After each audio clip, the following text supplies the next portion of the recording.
वो लोग जिनका खाना खाने को दिल नहीं कर रहा, लेकिन वो ये प्लेट देखकर चाहेंगे कि हम इसको जल्दी से खा लें।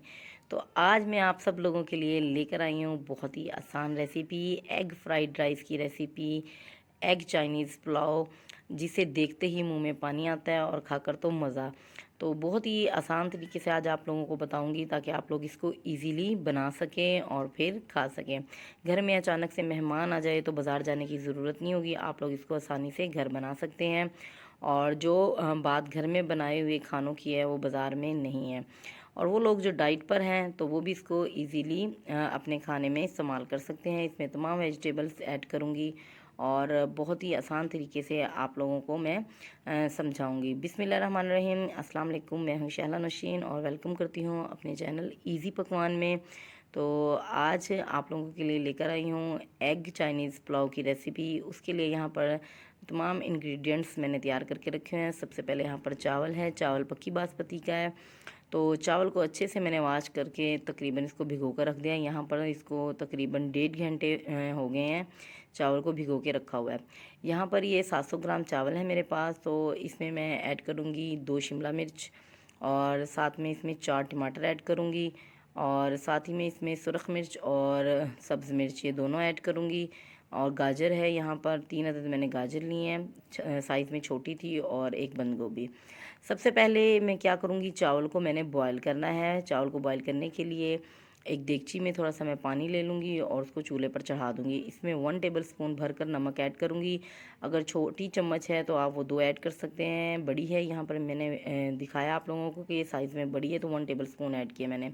तो चावलों को बॉयल करने के लिए नमक का पानी में डालना बहुत ज़रूरी है ताकि जो नमक का जो टेस्ट है वो चावलों में अच्छे से ऑब्ज़र्व हो जाए। तो ऐसे ही अगर हम चावल बॉयल करेंगे, चावल फीके होंगे तो चाइनीज़ पुलाव में चावल का जो टेस्ट है वो अच्छा नहीं आएगा। तो कोशिश करें जब भी आप लोगों ने चावल बॉयल करने हैं चाइनीज़ पुलाव के लिए तो उसमें नमक आप लोगों ने ज़रूर ऐड करना है। तब तक चावल बॉयल होते हैं तो यहाँ पर लिया मैंने चिकन। चिकन यहाँ पर मेरे पास है 400 ग्राम, और 400 ग्राम चिकन बोनलेस है तो मैं इसके ऐसे छोटे छोटे पीसीस कर लूँगी। यहाँ पर चावलों को मैं बॉयल नहीं कर रही, ना ही यखनी बना रही। बग़ैर यखनी बनाए और चावल इसको चिकन को बॉयल किए हुए मैं आज चाइनीज़ पुलाव तैयार करूँगी।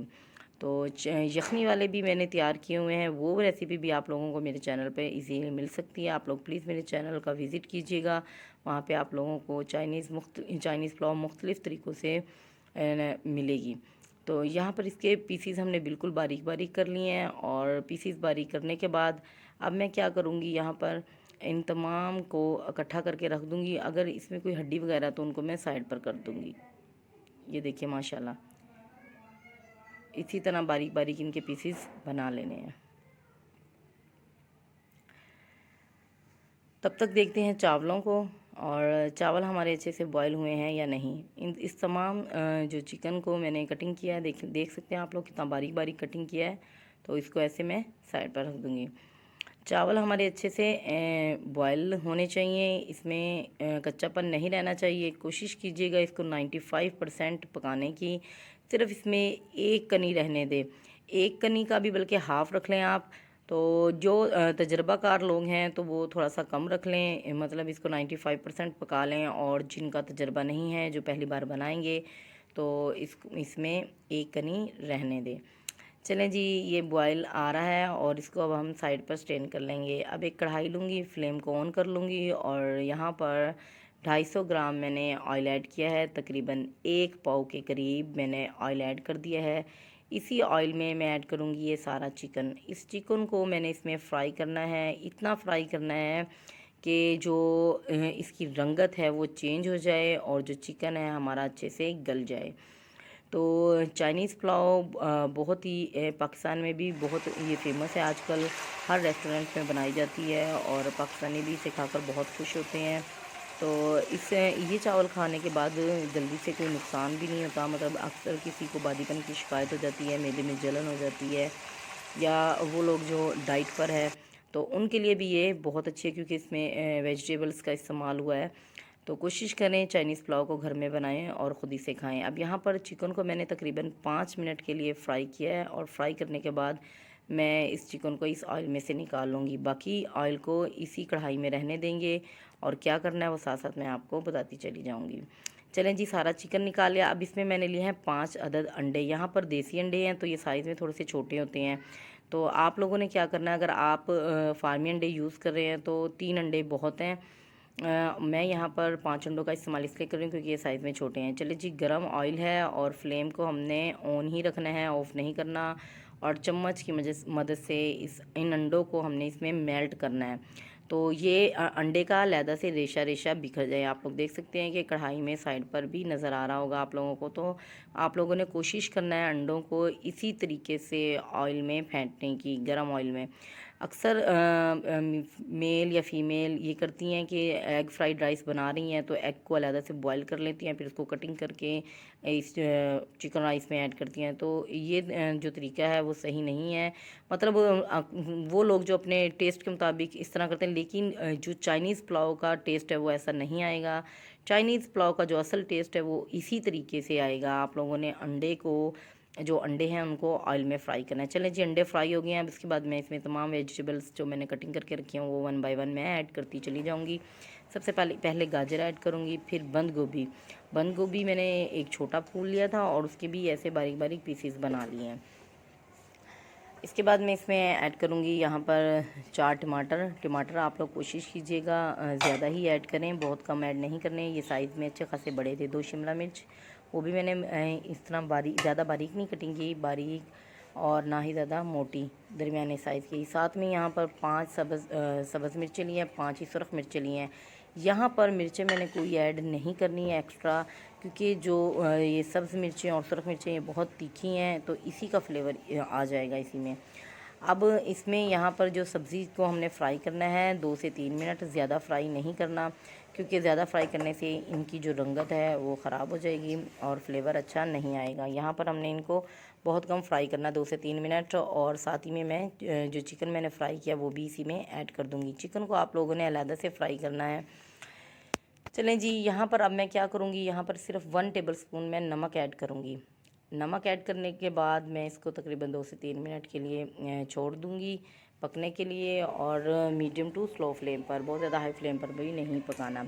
सिर्फ 1 टेबल स्पून नमक मैंने यहाँ पर ऐड किया है। बाकी नमक कब और कैसे ऐड करना वो साथ साथ मैं आपको बताती चली जाऊँगी। यहाँ पर इसको अच्छे से मिक्स करेंगे, 2 मिनट के लिए छोड़ देंगे। दूसरी जानिब मैं क्या करूँगी, अब यहाँ पर जब हमने चावलों की तह लगानी है तो अब सब्ज़ियों का पानी भी हमने ड्राई कर लेना है। तो उसके लिए हमें सूप चाहिए या यखनी चाहिए। अगर आप लोगों के पास फ्रेश चिकन है तो आप उसकी यखनी बना लें, अदरवाइज़ नहीं तो आप ये तरीका करें जो मैं आप लोगों को बता रही हूँ। यहाँ पर मैंने 1 टेबल स्पून चाइनीज़ नमक लिया है, 1 टेबल स्पून काली मिर्च का पाउडर लिया है। तो इन पाउडर और जो नमक है इसको मैं तकरीबन 1 कप पानी में ऐड कर लूँगी और मिक्स कर लूँगी। साथ ही में मैंने इसमें ऐड करनी है आम नमक, जो अभी मैंने जो सब्ज़ी में ऐड किया है वो वाला हाफ़ टेबल स्पून इस पानी में भी ऐड करना है। यहाँ पर सब्ज़ी फ्राई हो गई है। हाफ़ सब्ज़ी को मैं एक प्लेट में निकाल कर साइड पर कर लूँगी, बाकी हाफ़ को कढ़ाई में ही रहने दूँगी। अगर इसी स्टेज पर मेरी वीडियो आप लोगों को थोड़ी सी भी अच्छी लग रही हो तो प्लीज़ मेरी वीडियो को लाइक कीजिएगा, वीडियो को शेयर कीजिएगा और मेरे चैनल को सब्सक्राइब कीजिएगा और अपने प्यारे प्यारे दोस्तों में इसको शेयर भी कीजिए। अब यहाँ पर जो चावल मैंने बॉईल करके रखे हैं वो चावलों की एक लेयर मैं इस कढ़ाई में इस पेंदे पर लगा दूँगी, देख सकते हैं आप लोग। और जो ये मैंने सूप तैयार किया है इसमें देखिए हाफ़ टेबल स्पून नमक मैंने ऐड कर लिया है। चाइनीज़ नमक 1 टेबल स्पून, 1 टेबल स्पून काली मिर्चें और हाफ़ टेबल स्पून इसमें मैंने नमक। तो यहाँ पर जो सब्ज़ी मैंने फ्राई की थी और प्लेट में अलहदा से निकाल कर रखी है उसकी लेयर्स को मैं ऐसे चावलों के ऊपर ऐसे फैला दूँगी। चलें जी, अब जो बाकी के चावल बचे हुए हैं उसकी लेयर्स इसके ऊपर लगा देंगे ऐसे, ताकि नमक और जो मिर्चों का टेस्ट है और जो सब्ज़ियाँ हैं आपस में अच्छे से मिक्स हो जाएं। अब सारे चावलों की लेयर्स के ऊपर लगाने के बाद बाकी का जो सूप बचा है वो भी मैं इसके ऊपर ऐड कर दूँगी। इसके अलावा मैं एक चीज़ और आप लोगों के साथ शेयर करना चाहती हूँ। आप लोग जो बाज़ार से चिकन पाउडर मिलता है वो भी ऐड कर सकते हैं। अब यहाँ पर 5 से 6 टेबल स्पून मैं चिली सॉस ऐड करूँगी, तो 4 से 5 टेबल स्पून मैं इसमें सोया सॉस ऐड करूँगी और 4 से 5 टेबल स्पून ही मैं इसमें सिरका ऐड करूँगी। तो इसको चारों तरफ मैंने ऊपर से डाल दिया है, इसको अच्छे से चम्मच की मदद से फैला देंगे। मिक्स अभी नहीं करना हम लोगों ने। चलें जी, अब इसको कवर लगाकर हमने 20 मिनट के लिए दम वाली फ्लेम पर रख देना है। तो यहाँ पर ये 20 मिनट के लिए छोड़ दिया है और इसको भी हमने टाइट, जो एयर निकल रही थी इसको भी हमने आटे से कवर कर दिया था। चलें जी, 20 मिनट के बाद देखें माशाल्लाह खुशबू तो बहुत प्यारी आ रही है। और देखें अब उम्मीद है कि ये जो आज की मैं रेसिपी बना रही हूँ बहुत अच्छी बनी होगी और टेस्ट भी अच्छा आया होगा। इसको अच्छे से मिक्स करेंगे ऐसे। मुझे उम्मीद है कि आप लोग ये जो रेसिपी बनाएंगे इंशाल्लाह बहुत अच्छी बनेगी। और मैं दुआ करूँगी कि जो जो मेरी रेसिपी देख रहे हैं वो उनसे ये रेसिपी अच्छी भी बने, और जो बना चुके हैं तो वो मुझे फ़ीडबैक भी दीजिएगा कि आप लोगों को मेरी रेसिपी कैसी लगी। जब आप लोग मुझे मैसेज करते हैं तो मुझे बहुत अच्छा लगता है, ये आप लोगों की दुआओं की वजह से है। इसको एक बार अच्छे से मिक्स करेंगे, हॉट एयर को निकलने देंगे और इसके बाद हमने इसको डिश आउट करना है। देखिए माशाल्लाह चावलों का एक एक दाना खिला खिला बना है, कोई चावल आपस में जुड़ा नहीं है। और कोशिश कीजिएगा जब भी आप लोग चावल बनाएं तो अच्छी क्वालिटी का चावल लें ताकि वो बने भी अच्छा और खाने में भी इसका टेस्ट अच्छा आए। तो हमें बाज़ार जाने की ज़रूरत ही नहीं होगी। जब हम घर में इतने अच्छे अच्छे खाने तैयार करेंगे, ख़ुद से बनाएंगे, तो बाज़ार की चीज़ें हमें बिल्कुल भी अच्छी नहीं लगेगी। तो बाज़ार में पता नहीं किस किस्म का ऑयल यूज़ करते हैं और कैसी कैसी चीज़ें, ख़राब सब्ज़ियाँ यूज़ करते हैं। तो कोशिश कीजिए कि घर में तैयार करें। देखिए माशाल्लाह इसका कलर कितना खूबसूरत आया है। एक बार इसको हम टेस्ट भी करेंगे और चेक करेंगे। आप लोग इसको दही के रायते के साथ खा सकते हैं। ब्लैक पेपर का थोड़ा सा रायता तैयार करें, दही में डालें नमक, ब्लैक पेपर, या आप इसको केचप के साथ खा सकते हैं। तो केचप के साथ ज़रूर लीजिए। करेंगे हम कि आज की जो ये पुलाव है हमारी कैसी तैयार हुई है। वेजिटेरियन पुलाव, जो डाइट प्लान लोग हैं, जो एक्सरसाइज करते हैं या डाइट पर है, जिनका वेट गेन हो गया है, तो कोशिश करें वो भी इसे इस तरीके से बनाएं। और ऑयल जो है उसका इस्तेमाल बिल्कुल ही कम कर दें, बहुत कम कर दें ऑयल का इस्तेमाल। यहाँ तो अब मैंने मुकम्मल ऑयल में इसको तैयार किया, तो आप लोग इसको कम ऑयल में यूज़ कर सकते हैं। तो बहुत ही मज़े की और टेस्टी ये तैयार हुई है। यकीन करें खाकर मज़ा आ गया है। तो आप लोग भी उम्मीद करती हूँ बनाएंगे तो बहुत ही मज़े की ये तैयार होगी। दुआओं में याद रखिएगा। तब तक के लिए अल्लाह हाफिज़।